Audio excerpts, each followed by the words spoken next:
आज आपण साडीला गोंड लावायला शिकूया। ही अशी आपली साडी आहे, 2 कलरची साडी आहे। हा आतला कलर आहे आणि हा पदरचा कलर आहे।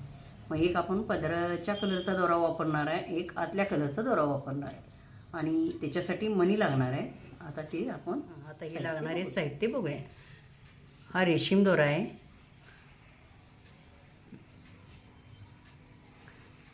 रेशीम दोरा गोंड्यांच्यासाठी हा वेगळा असतोय, आपला मशीनचा दोरा वेगळा आणि हा रेशीम दोरा गोंड्यांच्यासाठी। हा 2 कलर आहेत आणि आपल्याला एक एक मणी वापरायचा आहे, प्रत्येक गोंड्यासाठी एक मणी वापरायचा आणि कात्री आणि सुई।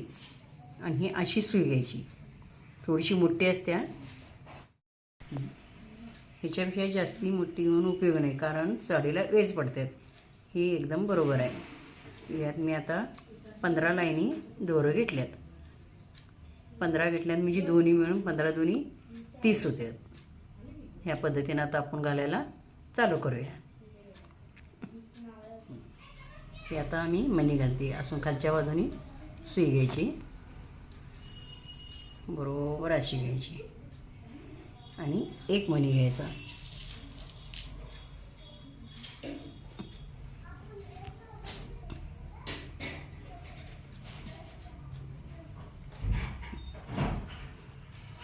साधारण आपण 6 बोटं उंची ठेवायची।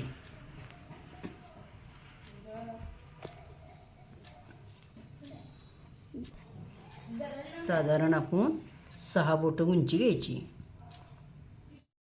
पकडायचं। ह्या बाजूला मणी येतोय आणि आपण इथनं कट करूया।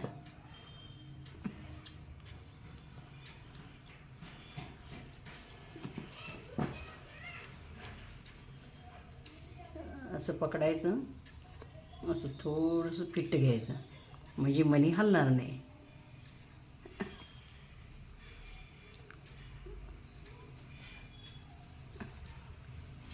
हे अशी आपल्याला या 30 लाईनीच्या आहेत। तर दुसरा घेऊया, आपणाला हे अंतर पाहिजे तेवढा घेऊ शकताय। मी साधारण 1 बोट घेते, तुम्ही जवळ किंवा लांब तुमच्या आवडीनं घ्या।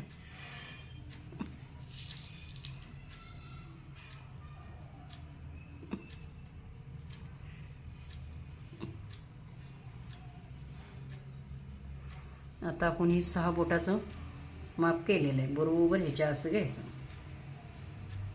आणि कट करायचं।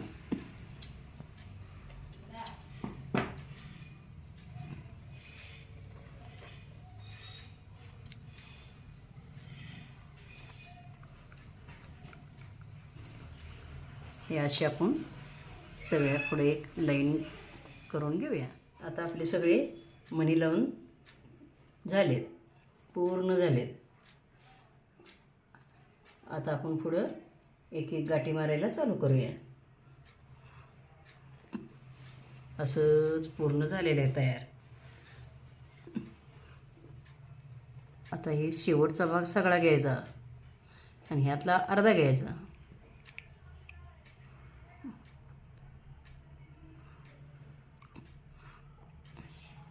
हा भाग अर्धा घ्यायचा, हा पूर्ण घ्यायचा, दोन्ही अशी धरायचे आणि बरोबर मध्यावर गाठ घ्यायची।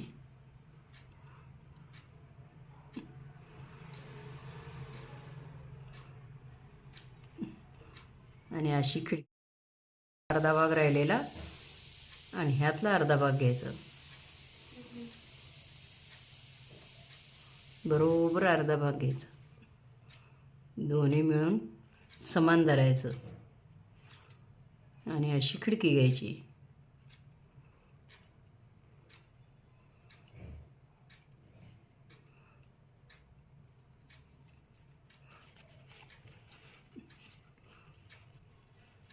असंच ह्या पद्धतीने अजून करूया। यातला अर्धा भाग घेऊया।